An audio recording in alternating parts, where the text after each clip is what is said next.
and it will be posted to the on queue hopefully later today. Right, let me just check this out here. Okay. So I guess today's lecture is the first lecture, the first real lecture where you actually learn something about the Java language. All right. So basically, for the first, I don't know, 2, 3, 4 lectures, I'm going to try to transition you from C to Java. So I'm going to show you something that you should have, I hope you've learned from your previous C courses, and then show you how to do the same thing in Java. But that should take us through most of the basic language. At the same time, I'm going to try to review things that I think that I don't know if you've learned in C. Hopefully you've learned about it in C, and then show you how it also works in Java. All right, so let's get started. All right, so you should know this, right? You should know that every C program starts running from some function called main, right? In modern C, so that's C since 1999, basically. There's 2 legal forms of the main function, right? It turns out, if, depending on your compiler, you may have different versions of main that are allowed, but these are the 2 main versions. Right, so main always returns an int. Right? It's always called main, right? It has, oh, sorry. This is I didn't mean to write that. They're both the same, which was kind of funny. All right, so void, there we go. Okay, so returns an int, always named main, can have no arguments. So that's one form of the main method. The second legal form, it has 2 arguments, right, where you can pass in what are called command line arguments. So int argc, that's the number of command line arguments plus 1, where the 1 comes from the name of the program. And then argv square brackets, and that's a pointer. That's the array of input arguments. Now, it doesn't matter if you haven't seen this before. That's fine. A Java program also starts running from a main method. So Java and C are pretty, a lot of the basic language overlaps. So you should be able to recognize, or you should be able to understand a simple Java program based on what you've learned in C. So a Java program also starts running from what's called a main method. So Java doesn't have functions, it has what are called methods. The difference between a method and a function is that a method lives inside of a class. Yeah, we'll just leave it for that for now. It lives inside of a class, right? In C, a function just exists somewhere, right? So it exists in some file somewhere. Java methods are always inside of a class of some kind. There are exactly 2 allowed forms of the main method in Java, right? So here's one, right? So public, static, void, main, string, and then ... args. Right? So it either looks like this or it looks like this. So public, static, void, main, string, square brackets. So that's an array, args. Right? This thing args, that's analogous to the C argv. For now, it doesn't matter if you understand what this thing is used for. You're not going to see very many examples of it being used in the course, although I will tell you at some point how to use it. For now, this is just the way you write it. This is just the way you write a simple Java program. Right? You need a class. If you want to run it, it has to have a main method. Right? The main method always looks like this, or it looks like this. Right? Notice that there's other similarities to C. Right? Java uses the braces to indicate blocks of code. Right? Just like C. Java uses semicolons to end most statements. Right? Just like C. Okay. Don't system out print line. That prints something to the screen. Right? So that prints out that string or whatever inside the round brackets. It prints that out to standard output. right? So this would be analogous to C's printf function. Let's see. Yeah, we'll see this more as we keep on going through the lecture. Right. So this is your basic hello world program in Java. All right. Classes. So you need a class to create a Java program, right? So everything in Java lives inside of a class, one or more, right? Now, Java has very strong conventions, right? So a convention is something that programmers agree to use, or rules that programmers agree to follow. They're not enforced by the language, right? Now, one of the conventions that Java programmers use is that a class name, right? So that's your class name here, right? They always begin with an uppercase letter, right? So my class hello world begins with a capital H. Class names are written in what's called camel case, right? So if you have a multi-word class name, then every word, right, in the name starts with a capital letter, right? You are allowed to use underscores, but you should generally avoid them, except in unusual cases. Right, so it's very common in C to use the underscore as a replacement for a space. Right, in Java, you should generally avoid using it, even though it's allowed. Right? Java statements end with a semicolon, just like C. Right, that's not precisely true. Right, so for example, a for statement. Right, so a for loop or an if statement. Those are all statements, but they don't end in semicolons. Right, they have braces. So there's never a semicolon after the final brace, right? So those are called compound statements. So compound statements generally don't end with a semicolon.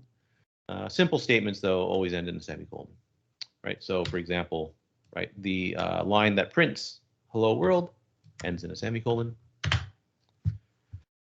All right, now that hello world, that string there. So C has no special type for strings, right? So you can write this, right? If you wanted to declare a string in C, you could write that statement there, right? Now remember, a string is just a sequence of characters, right?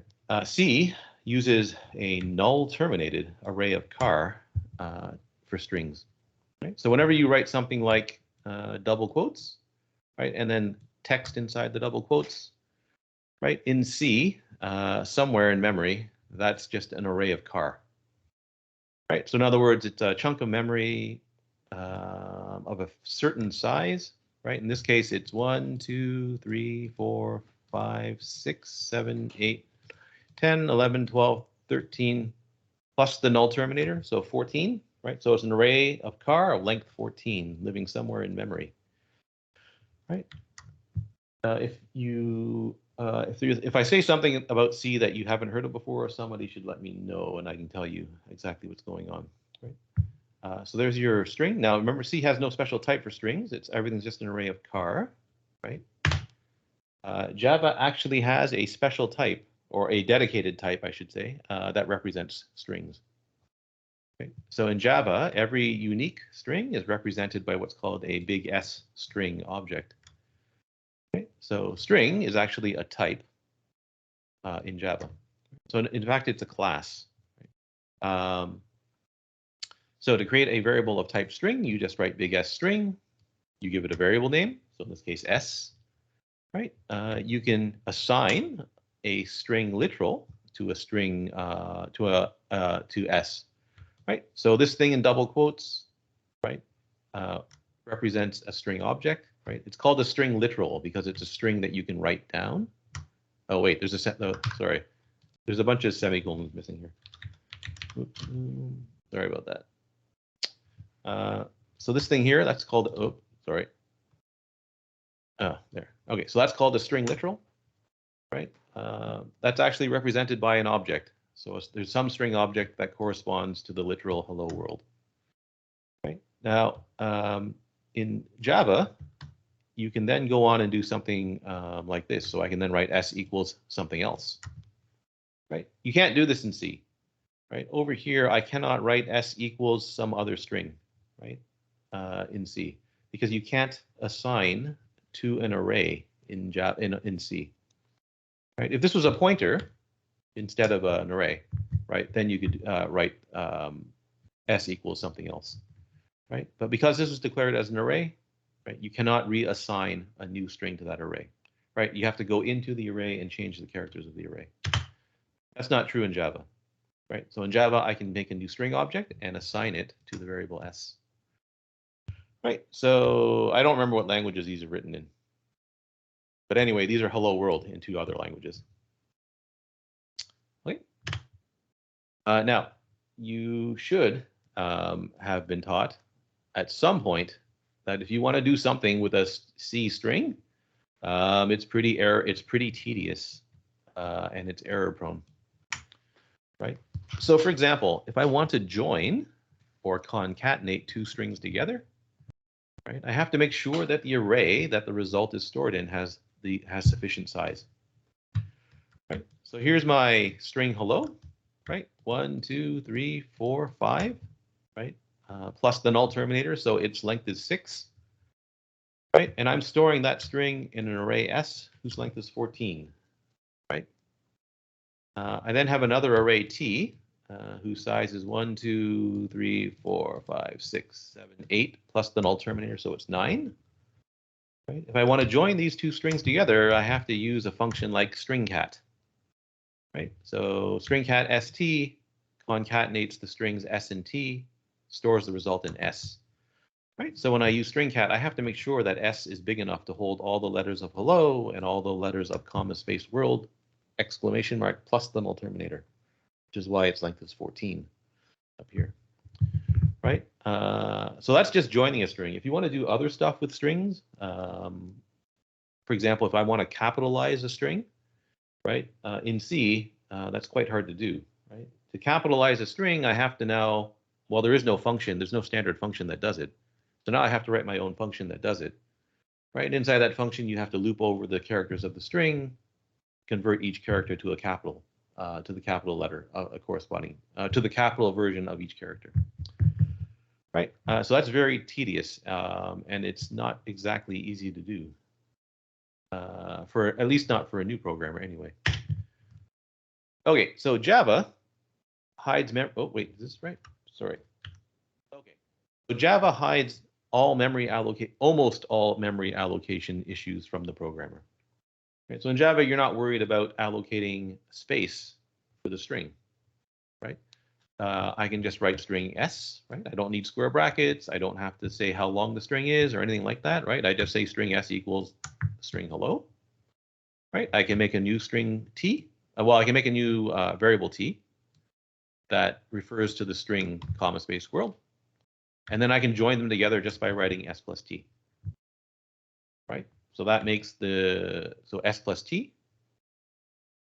Java makes a new string corresponding to the letters of hello, comma space world, exclamation mark, right? And it puts it all together, makes a new string object, and assigns that to you.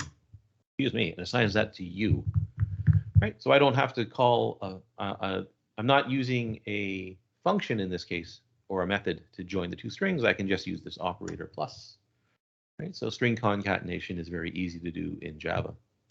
I'm not going to tell you everything about strings today. We'll come back in another lecture, and I'll tell you about all the things you can do with strings in a separate lecture, probably the next lecture or 2 from now.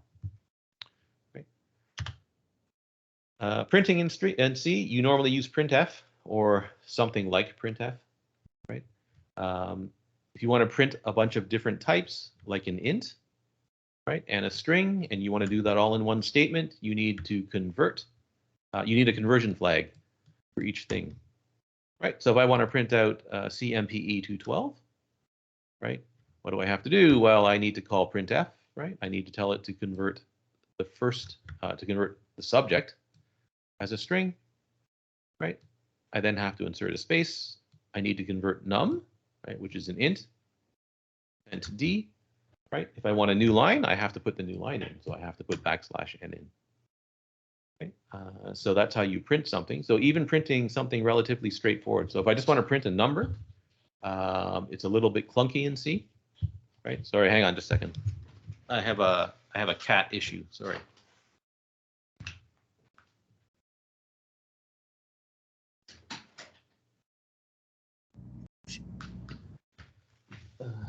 Sorry about that. Right, so even printing even a very simple statement in C, it's a little clunky. Right, Java has these methods called print and println that can handle any Java type. So they can print any Java type. Right, you don't have to worry about trying to convert them, trying to figure out what conversion character you need, or anything like that. Right, you can just call the method and pass in the thing that you want to print. Right, so now in Java it's still a little clunky because you have to write system.out.print or system.out.println, right, to call the method. So that's clunky, especially compared to languages like Python, where you can just write print. Right, so it's a bit tedious typing all this out, but printing something is simple, right? You just pass in the thing that you want to print. So I can print the subject, right? So that's a string. That'll print out CMPE, right? I can then print a space, right? And then I can print out the number, right? So I don't need a conversion string here. Print does not go to the next line after printing, right? Whereas println does, right? So println prints out the thing and then goes to the next line, right? Now I don't have to write this in 3 separate steps. I can just use string concatenation and join everything together that I want to print. Right, so I can print out the subject, followed by a space, followed by the number. Right, so I can do all of that in one line. And it doesn't matter what, this should always be a string first. Everything else, it doesn't matter what the type is. Right, so you can print out a string followed by a number, right, followed by some object, followed by something else, followed by something else. Right, and Java's println and print methods can handle all of that for you. Right, so printing stuff in Java is easier than it is in C. This should all be basic stuff. You know that C variables have a type, right? So I want to make a variable, T, right? You need to give it a name. You need to give it a type, right? So T is int. Right, you should know that the type can't be changed, right? So inside whatever function this lives in, right, the type of T is always int. Right? And variables can only hold values of the declared type, right? So in T, I can only store values that are convertible to int. Sorry again, cat issue once again. What's going on? Okay, hang on. Sorry. Come on, you gotta go. Out. Everybody out. Go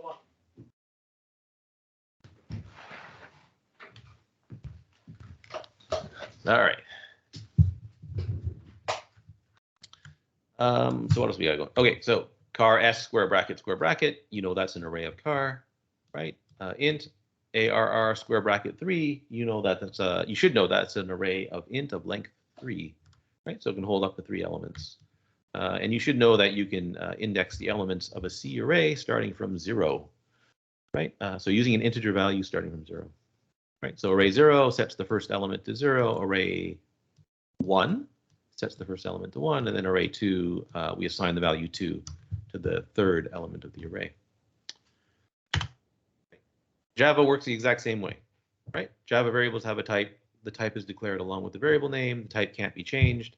And a variable can only hold values of the declared type. Right. So here I've got the string. I have the type string, right? Variable s, right? I have type int, whose variable is t, right? Ints in Java are similar to C ints. I'll explain more about that later. Now there are arrays in Java. We will be using them, but generally Java programmers prefer to use something else.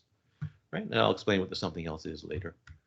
Right, now Java programmers declare their arrays differently than C programmers. Right, so a C programmer declare an array of int, right? The brackets go after the array name. Right, Java programmers tend to put the brackets after the type, right? Which you can't do in C. Right, but Java programmers tend to put the brackets after the type. Right. So to Java programmers, that looks like the type array of int. Now, to make an array in Java, you have to write something like this.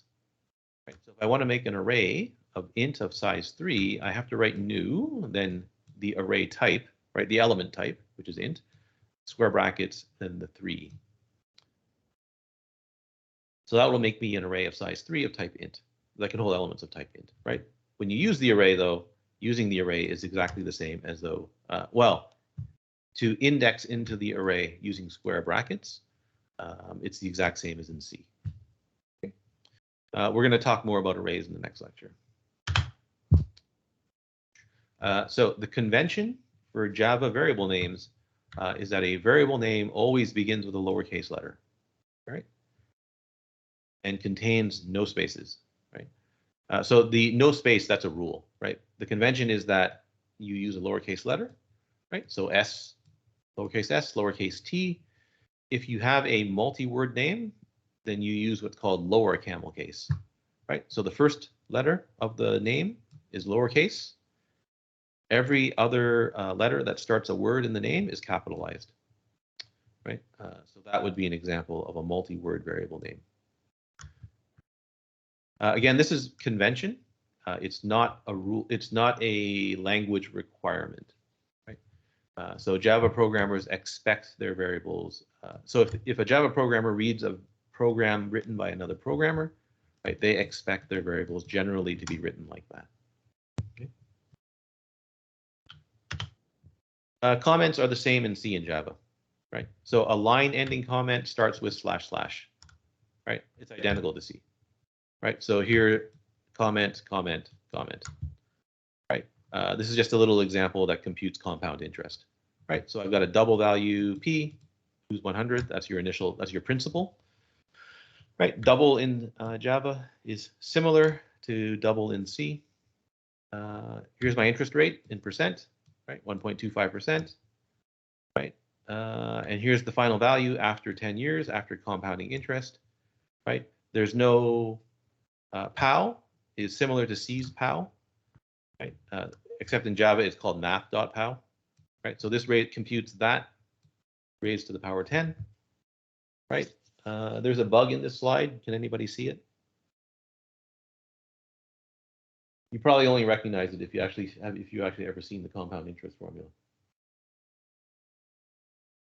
Anybody? No? Should we not be adding 1 to R? Right? Is it that we're adding 1 to R even though it's already? Yeah, so that almost, not quite. So R is supposed to be in percent, right? In other words, R is supposed to be written as the interest rate, not as 1.25, right? It should be written as 0.0125.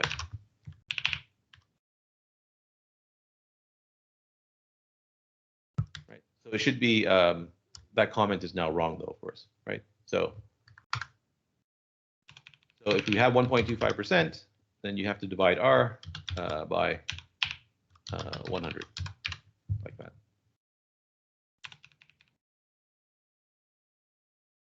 Right. So that's how it should be written. That's how it actually should be written. Right. Okay. Multi-line comments, same as multi-line comments in C, right? /*, stuff, // right? Where the stuff, right, the comment can span multiple lines, right? Again, we should divide R by 100. Now, multi-line comment, this /*, you can use it in the middle of a statement, right? So I can actually put a comment in between the equals and the right-hand side of the expression, right? So that's fine in both C and Java, right? Sometimes that's useful to comment out part of a statement. Now, Boolean values. So these are logical values, true-false values. Right? Prior to C99, there's no standard type for true-false. Right? Traditionally, integer 0 represents false in C, right? And any non-zero value is converted to true. Okay? Now, I don't know what they taught you in your C courses. I don't know if they showed you the bool type, the BOOL type, so bool. I suspect they didn't, but they may have. So 0 is traditionally used as false in C, right? Anything that's not 0 is true in C, right? So here I've got a int variable called tf, right? True, false. I'm going to set it to 0, which means it's false, right? Then you can write an if statement as follows, right? So if true, false, right? So if this thing is true, print false. Oh, hey, that's screwed up. How about print true and false? That was confusing. All right, current slide. Okay, so if this thing is true, print true. Otherwise, print false. Right. Again, I don't know if they showed you puts either. Puts will print a string in C, so you don't have to use printf if the thing you're printing is just a string. So it prints the string and then adds a new line to the end. Right. So in this example, if you were to compile this and run it, this should print false, right? Because tf is false. If you change tf to any value that's not 0, it should print true. Now, in Java, there is a dedicated type for true-false values, right?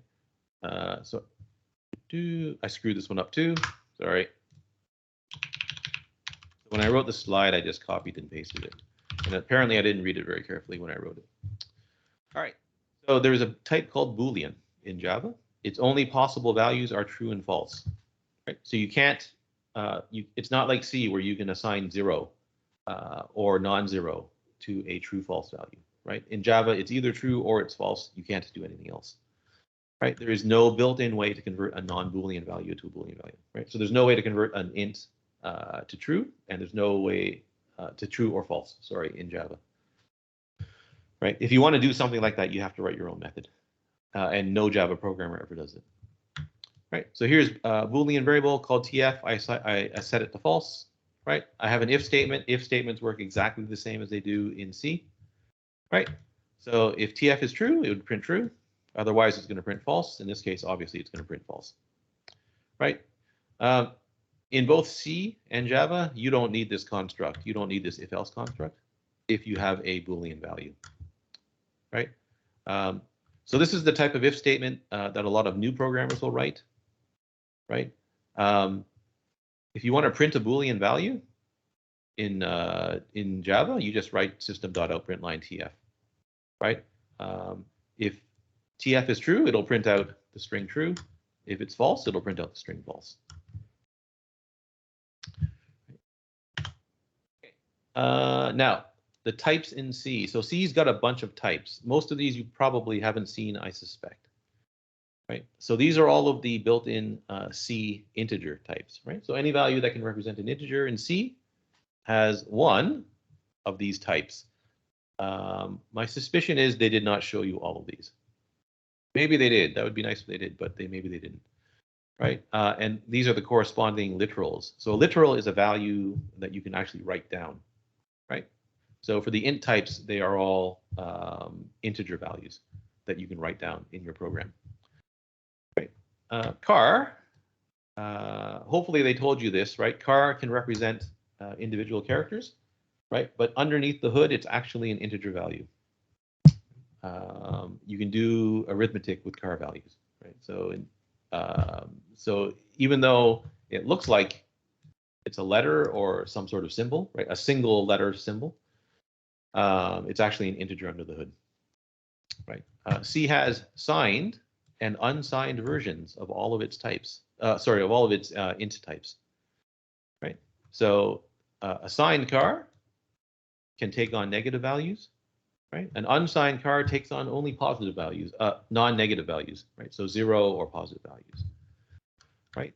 The suffix u after a number, after an integer number in C indicates an unsigned value. C has a type called short int, or just short, right? That's the other problem with C. You're allowed to leave off, for short int, you're allowed to leave off the int, so you can just write short, right? So a short int is also an int, right? It's signed, so it can take on negative values. Unsigned short int, that's a short int that's unsigned, right? So 2u, right? And so on and so on and so on. Right. The only thing that you should be concerned about for now are int and long, right? Because Java also has int and long. If you want to write down a long literal, you use the capital L or the capital L after the number. You can use lowercase l, but don't use lowercase l because it looks like 1, right? If you saw unsigned long, that's ULL, right? But my guess is that you never use this. C doesn't have all of these. Sorry, Java doesn't have all of these, right? Java only has these, right? So there are no unsigned types in Java, right? Some of the type names are changed compared to C. And then Java also adds the type called byte. So I'm going to explain what the difference is between all these in a couple of slides. Right. So these are all of the integer types in Java, right? So it's a smaller set than compared to C. Normally, so most programmers will only use int and long and char, right? Byte and short are not commonly used in Java. So the floating point types. So these are the types that can represent that attempt to represent real numbers, right? In C, you've got float double and long double, right? If you want a float literal, right, you follow the suffix is f. If you want a long double literal, the suffix is big L, or again lowercase l. Right? Have you seen scientific notation before? Do I have to talk about this? It doesn't matter. Scientific notation. If you want to write down a floating point type, so if you have a floating point type whose magnitude is large or small, very small, but it has lots of decimal places in it, you can use scientific notation. Right? So a number followed by the letter E, followed by an integer value. Right? So this is 1.5. E means times 10 to the power 1 in this case. Right? The F indicates that the whole thing is a float. Right? So 1e to the 100, that's 1 times 10 to the power 100. Right? If you want to assign a value to your long double, right, you can write 1e 100 big L. Right? So 1 times 10 to the power 100. And that whole thing is a long double literal. Right? So that's scientific notation. Sometimes useful, more so in engineering and science than in straight up computer science. There's no long double in Java, otherwise everything's the same. Okay, so you have float and double in Java. Okay, now in C, all of these types that I just showed you, right? So all of these and all of these, right? The C language doesn't say how much memory each one of these things takes up. Right. So the C language only says that what does it say? It says that a short int has to be at least as big as a car. An int has to be at least as big as a short int. A long int has to be at least as big as a short int. As an int. And a long int has to be at least as big as a long int. But it doesn't say how much memory each one takes up. Java does say how much memory each type takes up. Right, so each type occupies a specific amount of memory. Right? So it also tells you because each type has a specific amount of memory, there has to be a minimum and maximum value associated to each type. Right? So a byte in Java is 8-bit and it's signed. Right, so because it's an 8-bit number, its minimum value is -128, its maximum value is 127. Right, do not memorize this table. The table is only here to illustrate a point, right? The point being that Java types have a fixed size, so you always know how big a long is, right? And you always know exactly how it's represented in Java. That's not true in C. I'm actually telling you a small lie in terms of the minimum and maximum values here for float and double.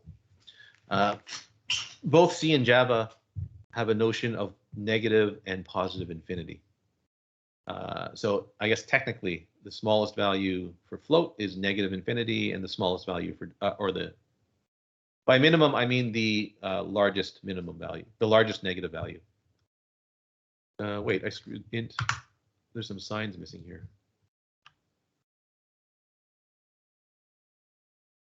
Ba-da-boom. Right. So for float, notice that the most negative value that you can represent and the largest positive value that you can represent are of the magnitude of 10 to the power 38. Right. You're all engineers. You should recognize that that's a very big number. Right. Double is up to 10 to the power 308, which is enormous. Right. So the range of values that you can represent is huge with float and double.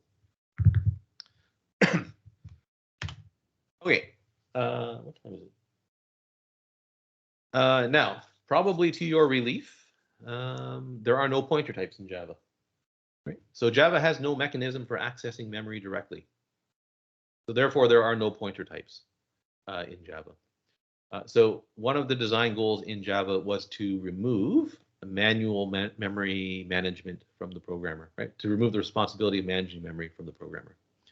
So the language and the Java runtime tries to manage memory for you.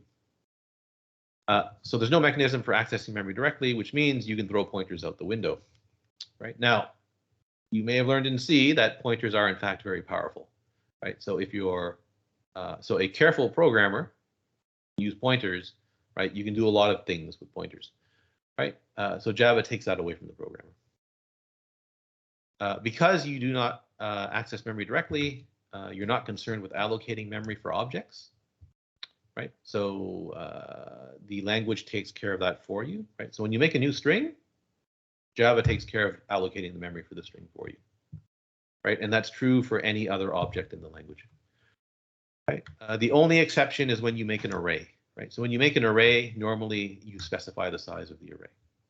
Right, but you don't have to do anything special once you specify the size, right? So there's no call to malloc or anything like that. Deallocating memory is also not done by the programmer, right? So deallocating memory that's used by objects that are no longer needed, right? That's done automatically by something called the garbage collector. You don't need to be concerned about how the garbage collector works. It's actually very complicated, right? You don't need to even know it's there. All you need to know is that you never have to call free. Right? So you don't allocate memory by calling a method or a function. Okay, now there are no pointer types, but there's a thing called a reference type in Java. Right? So Java has these things called reference types. Any type that begins with a capital letter is a reference type. Right? And so this is one of the reasons why Java programmers follow the convention that when you name a class, it always has a capital letter. So every class in Java defines a new reference type, right? So classes are programmer-defined types in Java, right? So string, big S string, that's a class, right? It's a reference type. There's these things called lists and array lists. We'll describe these in a few lectures, right? These are also reference types. There's most types in Java are reference types. Now, Java also has primitive types, and this is probably one of the most confusing parts of the language. So any type that begins with a lowercase letter is a primitive type, right? So things like int, double, float, char, boolean are all primitive types, right? So any type that begins with a lowercase letter, a Java programmer will normally assume that's a primitive type, right? And that's why you don't name your classes starting with a lowercase letter. Because if another programmer looks at your program, right, and they see that there's something with a lowercase letter, they automatically assume, the tendency is to assume that that type is a primitive type. Right now, an experienced Java programmer will recognize right away. So if you make a type called string with a lowercase s, right, they will know right away that that can't possibly be correct, right? They know that someone's named their class with a bad name, has named their class with a lowercase letter, right? So always, when you're creating classes, start with an uppercase letter for the class name. Okay, so your primitive types in Java are the ones that I just showed you. Boolean, bytecode, short, int, long, float, and double are all primitive types. So there's the difference between a reference type and a primitive type is what's actually stored in memory. Right? So a reference variable, right? In this case is a reference variable because its type is string. Right? A reference variable stores what's called a reference to an object. Right? Now, what's a reference? So a reference is just some value that allows the Java virtual machine to find an object in memory. Right? So it's some value that allows the virtual machine to find an object in memory. Right? So it allows the Java virtual machine is the thing that runs your Java program. Right? So a reference lets the Java virtual machine find the object that you're talking about. Right? So for example, in this line here, right, when I say string s equals the string hello, value that's stored in S lets the Java runtime find that string hello. Right? Now, how do you find something in memory? Right? So you know that in C, a pointer is just the memory address of a thing, right? In C. So it turns out references in Java are often just pointers. Right? So a reference in Java is often implemented as the memory address of an object. Right? Now, I just told you there are no pointers in Java, right? Which is true. The programmer has no access to pointers in Java, right? But underneath the hood, right, any reference variable is probably just a pointer, right? You can't actually use it as a pointer, right? But the implementation is probably a pointer of some kind. So in this example here, right, I make my string s and I initialize it to refer to the string hello, right? If you're a C programmer, you might want to say s points to the string hello, right? If I then write s equals goodbye, right? That now means that this thing s now refers to the string object goodbye, right? Or s points to a different string object, right? In this example, right? Once I write s equals that string goodbye, I no longer have access to that string hello, right? So that thing now is no longer available to us, right? Because I no longer have a pointer or a reference to that string object, right? So there's no way for me in this example here to ever get back that string hello, right? So the garbage collector can come along and discard the memory associated with hello in this example. So reference variables store references to objects. For now, you can just think of reference variables as being pointers, right? Primitive type variables actually store the primitive value, right? So when I write int x equals 1, right, the Java virtual machine knows that x, right, actually has the value 1, right? When you write double y equals 1.0, the virtual machine knows that y has the value 1.0, right? So here, you're not storing a pointer to some int 1. You're actually storing the value 1, right? Here, you're not storing a pointer to the double value 1.0. You're actually storing the value 1.0. Right? So that's the difference between a primitive type and a reference type in Java.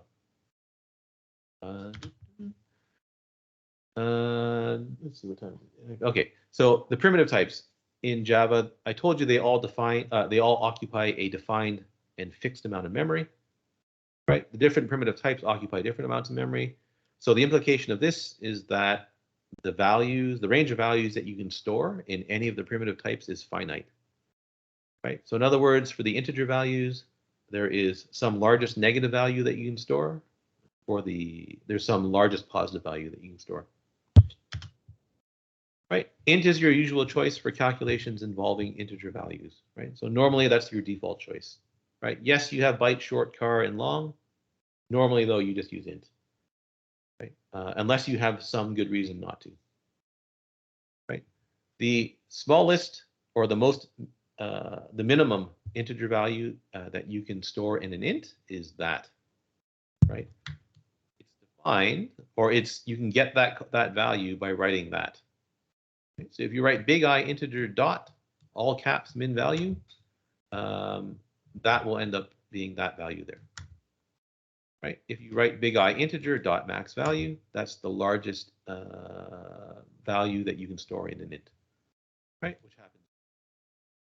Right? So you don't have to memorize these numbers. These constants are always available to you by using these names here. So I already told you this, an int literal is any number written without using a decimal, right? And not ending in big L or lowercase l, right? And it's a compile time error if the numeric value is outside the range that an int can represent, right?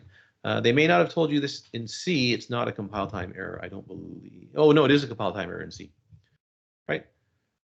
So if you try to write a number that's bigger than that and store it in an int, the compiler will tell you that's an error. Right? If you try to write a number that's smaller than that and store it in an int, the compiler will tell you that's an error. You are allowed to use underscores in an int literal, right? So I can write 1 underscore 000 underscore 000, and that's the literal 1 million, right? You can't use the underscore at the beginning or the end of the number, right? But otherwise you can use an underscore, right? And so that's just used to make reading the number easier, right? If you know about binary, octal, and hexadecimal values, then yes, you can write literals of those types, but they're not important for us for now. Arithmetic with int works the same as arithmetic in C, right? So I should probably stop here. This is actually gonna be important. This and the next few slides are actually important, and I'm not sure how carefully they cover this material in your previous courses. So I'm going to stop here, and we'll pick it up from here in the next lecture. I guess if anybody's got any very quick questions, I can take them. Otherwise, I have to let you go so that you can get ready for your next course if you have one. So, any questions? All right, not seeing any. So I'll end the lecture there. I'll stop recording, and I will pick up this lecture on, I guess, tomorrow.